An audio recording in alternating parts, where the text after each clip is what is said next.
நமஸ்காரம். 1000 நாமங்கள் 1000 கதைகள் 428வது திருநாமம் ஸ்தாவரஸ்தானவே நமக. பாண்டவர்கள் வனவாசம் மேற்கொண்ட சமயத்தில் காமியவனம் என்ற பகுதியில் தங்கியிருந்தபோது கண்ணபிரான் அவர்களை வந்து சந்தித்தான். அப்போது அங்கே மார்க்கண்டேயர், நாரதர் உள்ளிட்ட முனிவர்களும் வந்தார்கள்.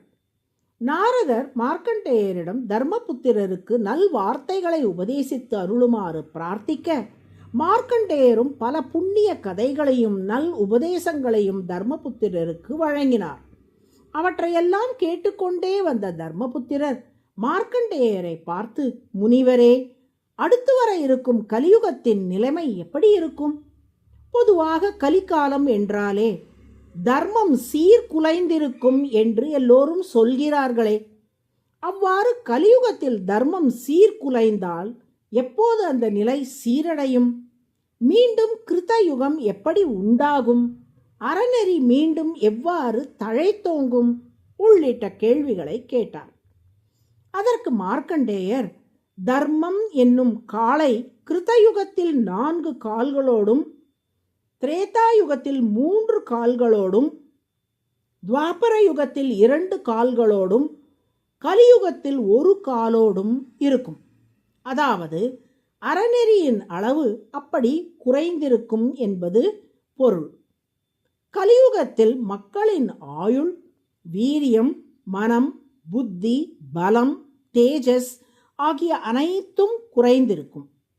பிறரை ஏமாற்றுவதற்காகவும் வெளி வேஷத்துக்காகவுமே மக்கள் அறநெறிகளை பின்பற்றுவார்களே ஒழிய உளமாற அறநெறிப்படி வாழ்வோர் கலியுகத்தில் குறைந்து விடுவார்கள். பேராசையும் அறியாமையும் மலிந்திருக்கும் கலியுகம் முடியும் தருவாயில் சணல் நாரால் செய்யப்பட்ட ஆடையே மிக உயர்ந்தது என்று மக்கள் கருதுவார்கள். மக்கள் ஒருவரை ஒருவர் துன்புறுத்திக் கொள்வார்கள். நதிக்கரையில் பூமியை வெட்டி அற்ப தானியங்களை விதைப்பார்கள். தந்தையின் பொருளை மகன்கள் கவர்ந்து செல்வார்கள். பசுக்களை வண்டி இழுக்க வைப்பார்கள். இளங்கன்றின் தலையில் மூட்டைகளை வைத்து சுமக்க செய்வார்கள். அரசர்களும் தீய எண்ணம் கொண்டவர்களாக கொடுங்கோல் ஆட்சி புரிவார்கள். வியாபாரத்தில் நேர்மை இராது. பொருள் ஆசையால் வஞ்சனையே நடக்கும். சூரியன், சந்திரன், ப்ரஹஸ்பதி ஆகிய 3 கிரகங்களும் பூஷ நட்சத்திரத்தை அடைந்து ஒரு ராசியில் சேரும் சமயத்தில் கலியுகம் முடிவு பெறும். சம்பளம் என்னும் கிராமத்தில் விஷ்ணு யசஸ் என்பவருக்கு மகனாக திருமால் கல்கி அவதாரம் எடுப்பார்.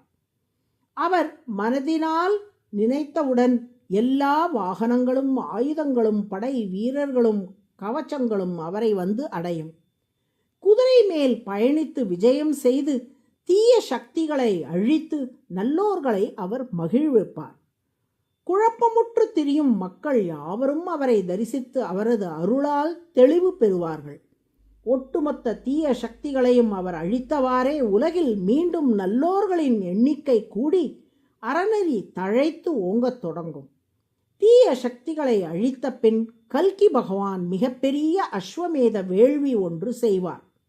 அந்த வேள்வியின் நிறைவில் சான்றோர்களான நல்லோர்களுக்கு இந்த மொத்த பூமியையும் தானம் செய்வார். அதன் பின் அந்த நல்லோர்கள் நல்லாட்சி செய்ய ஒட்டுமொத்த உலகமும் க்ஷேமமாக இருக்கும். இப்படி கிருத யுகத்தில் தர்மம் நன்றாக நிலைநாட்டப்பட்ட பின் கல்கி பகவான் சாந்தமாக ஓய்வெடுக்கத் தொடங்குவார். இவ்வாறு அறநெறிகளை உலகில் நிலைநாட்டிய பின் சாந்தமாக இருப்பதால் கல்கி பகவான் ஸ்தாவரஸ்தானு என்று அழைக்கப்படுகிறார். ஸ்தாவர என்பது அறநெறியை நன்கு நிலை நிறுத்துவதை குறிக்கின்றது. ஸ்தானுஹு என்பது சாந்தமாக இருப்பவர் என்று பொருள். ஸ்தாவரஸ்தானுஹு என்றால் அறநெறியை நிலைநாட்டிய பின் சாந்தமாக இருப்பவர் என்று பொருள். அதுவே விஷ்ணு சஹஸ்ரநாமத்தின் 428வது திருநாமம். ஸ்தாவரஸ்தானவே நமக என்று தினமும் சொல்லி வரும் அன்பர்களுக்கு மன அமைதி ஏற்படும்படி திருமால் அருள் புரிவார். நாராயண நாராயண.